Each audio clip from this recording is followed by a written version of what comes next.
இன்றைக்கி வந்து தீண்டாமை அப்படின்றது வந்து மாடர்னாக மாறி இருக்கு, நவீனமாக மாறி இருக்கு. குறிப்பாக வந்து 2 தனித்தனி கிளாஸில் குடிச்சிட்டு இருந்த தீண்டாமை வந்து இன்றைக்கி ஒரு பேப்பர் கப்பாக மாறி இருக்கு. பேப்பர் கப்பில் குடிச்சிட்டு நீங்கள் தூக்கி போட்டுடலாம், அது யாரும் கழுவணும்னு கிடையாது, இன்னொருத்தர் குடிக்கணும்னு அவசியமே இல்லை. அப்போ அதில் வந்து தீண்டாமை ஒழிஞ்சிச்சானா ஒழியல, அது இன்னொரு மாடர்னான ஒரு ஏரியாவுக்கு வந்து போயிருக்கு. அப்போ இது என்னன்னா நமக்குள்ளே இருக்கிற இப்போ நம்ம இருக்கிற அந்த இன்இக்வாலிட்டி வந்து இதில் சில பேரை பற்றி யோசிக்கிறாங்க. இதில் நான் பேசுகிறது வந்து சில பேர் தப்புன்னு சொல்லலாம், சிலது வந்து இது கரெக்ட்னு சொல்லலாம், இல்லை நீங்கள் இப்படி பேசக்கூடாதுன்னு சொல்லலாம், இந்த லாங்குவேஜில் தான் நீங்கள் பேசணும்னு சொல்லலாம். ஆனால் அதை பற்றிலாம் எனக்கு கவலையே கிடையாது. எனக்கு இந்த ஸ்பேஸில் நான் பேசணும், அதுக்கான வாய்ப்பை நான் உருவாக்கியிருக்கிறேன். அந்த ஸ்பேஸை நான் பேசி தான் ஆவேன். இதனால் சில பேருடைய மனக்குமுறல் இல்லை மனக்கவலைகள் பற்றியோ இல்லை மன கஷ்டங்களை பற்றியோ எனக்கு எந்த கவலையுமே கிடையாது. ஆனால் இதனால் மன மாற்றம் உண்டாவதில்லை, ஒரு மாற்றம் உண்டாவதில்லை, அதை பற்றி தான் என்னுடைய பெரிய ஒரு கவலையாக இருக்குது. அந்த மாற்றத்தை முன்னோக்கிய இந்த மாதிரியான வேலை திட்டங்கள் இப்போ எனக்கான டூலில் நான் பேசுகிற மாதிரி ஒவ்வொருத்தரும் ஒரு டூலில் பேசுகிறாங்க. இப்போ மாதிரி ஒரு டூலில் பேசுகிற மாதிரி கவிஞர்கள் பாடல் இப்போ வந்து அறிவு வந்து ஒரு டூலில் பேசுகிற மாதிரி இந்த மாதிரி எக்கச்சக்கமாக இது இன்றைக்கி வந்து ஒரு எக்ஸ்பெண்ட் ஆகிருக்கு.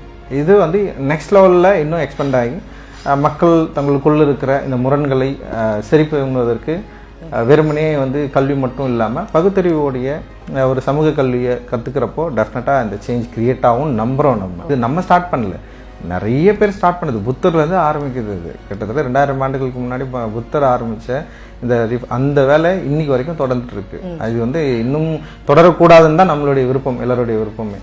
அவங்களுக்கு ஒரு டூல் கிடைக்குது, அந்த டூல் வழியாக அவங்க வந்து பேசுகிறாங்க, அவங்க வந்து அதை எக்ஸ்பிரஸ் பண்ணுறாங்க.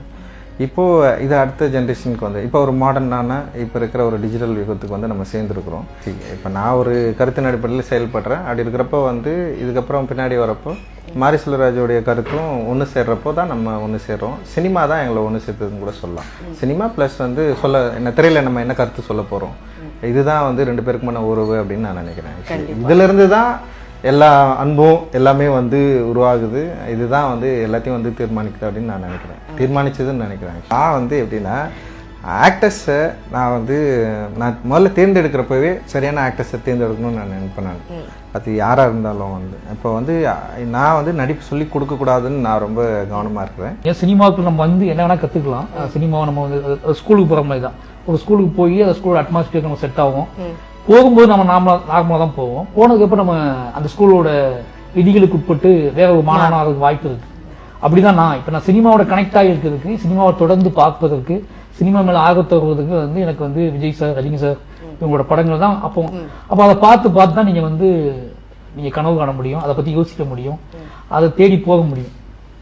அப்படிதான் சினிமா வளர்றதுக்கு இவங்களாம் முக்கியமான காரணம். சினிமாவை அந்த மீடியாவை வந்து மீடியா தெரிஞ்சுக்கணும் ஆர்வம் இருக்குல்ல, அந்த மீடியாவை நோக்கி நம்ம போகணும் அப்படிங்கிற ஆசைக்கு வந்து இவங்கெல்லாம் காரணம். ஏன்னா வேற எந்த இதுவுமே கிடையாது, அந்த படங்கள் மட்டும் தான் போட்டே இருப்பாங்க, அதை கொண்டாடிட்டு இருப்பாங்க மக்கள். குறியீடுன்னு அது சொல்றாங்க வெளியே, நம்ம லைஃபா இருக்கும்போது இருக்குது, நம்ம ஷூட் பண்ண இடத்துல அது இருக்கு. நம்ம சம்பந்தப்பட்ட கதையை ஷூட் பண்ணும்போது அந்த லேண்ட்ஸ்கேப், அந்த வாழ்க்கை முறையில ஷூட் பண்ணும்போது அது பின்னாடி இருக்கு. அது புதுசா பாக்குறவங்களுக்கு அது குறியீடா தெரியுது. இப்ப பிளான் பண்ணி குறியீடு வைக்கணும் அப்படின்னு அப்படிலாம் பிளான்லாம் கிடையாது.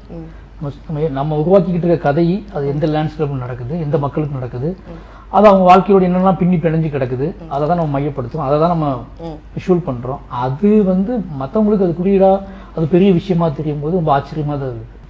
அவ்வளவு பெருசா இல்லை. அவங்க நமக்கு என்ன நம்ம கதையை என்ன எப்படி சொல்ல வரணும்னு இருக்குல்ல, நமக்கு இவ்வளவு யோசிக்கல. பட் இந்த கதையை இப்படிதான் சொல்லணும்னு நமக்கு தெரியும்.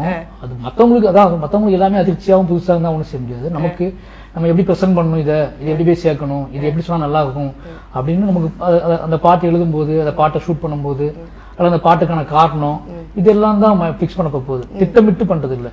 இது வந்து கரெக்டாக கொண்டு போய் சேர்க்கணும், இதோட எமோஷனல் கொஞ்சம் கூட மிஸ் ஆகிடக்கூடாது, இது என்னவா இது நம்ம உருவாக்கணுமோ அந்த எமோஷனல் அப்படியே போய் சேரணும் அப்படின்னா நம்ம அதுக்கு பிளான் பண்ணுவோம், அதுக்கு யோசிப்போம். அதுவும் கிரியேட்டரா யோசிக்கிறது தான். சினிமாவை தாண்டி மனுஷங்க தான் மனிதர்கள் மீது அன்பு காட்டுறது.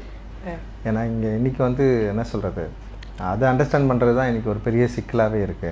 மனுஷனை ஈக்குவலாக நினைக்கிறது, மனுஷன் அவனை வேறுபடுத்தி காட்டுறது, அந்த விஷயத்துலேருந்து விலகி நம்ம வந்து எப்படி நம்ம அவங்கள அண்டர்ஸ்டாண்ட் பண்ண போகிறோம், இதுதான் மெயின் எனக்கு.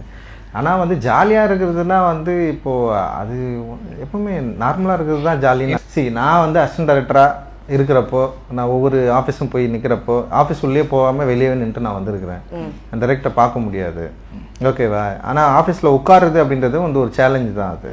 அப்போ நான் என்ன பண்ணுவேன்னா, என்னை பார்க்க வரவங்கள டெஃபினட்டாக வெளியே நிற்கக்கூடாது. ஃபஸ்ட்டு உள்ளே அதுதான், வெளியே நிற்கக்கூடாது, ஓரமாக இருக்கக்கூடாது, வந்து ஆஃபீஸில் உட்காரணும், ஓகேவா? ஆஃபீஸில் உட்காந்ததுக்கப்புறம் ஆஃபீஸில் வந்து இருக்கிற ஆஃபீஸை பார்த்துக்கிறவங்க அவங்களுக்கு தேவையானதை வந்து நம்ம அவங்க தரணும் அப்படின்னு அவங்ககிட்ட ஆல்ரெடி சொல்லி வச்சு அவங்களும் முடிவு பண்ணிட்டாங்க. அதனால் டெஃபினட்டாக வந்து சாப்பாடு இது எல்லாமே வந்து எந்த பிரச்சனையும் இல்லாமல் இருக்கணும் அப்படின்றது ஒன்று.